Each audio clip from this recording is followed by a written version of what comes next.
যে যুবকের এখন বিয়ের বয়স, কিন্তু নানান প্রতিকূলতায় তার বিয়ের ব্যবস্থা হচ্ছে না, সে কি কখনো আল্লাহর কাছে হাত তুলে দোয়া করে বলেছে, হে আল্লাহ, আমার শরীরে এখন যৌবনের উন্মত্ত উন্মাদনা, আমার সামনে পেছনে ডানে বাঁয়ে উপরে নিচে সবখানে ফিতনা আর ফিতনা।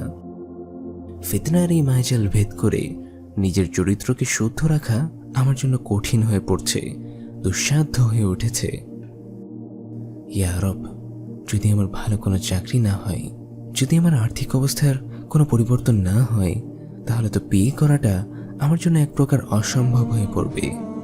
মাহবুদ, আমি ফিতনা থেকে নিজেকে বাঁচাতে চাই।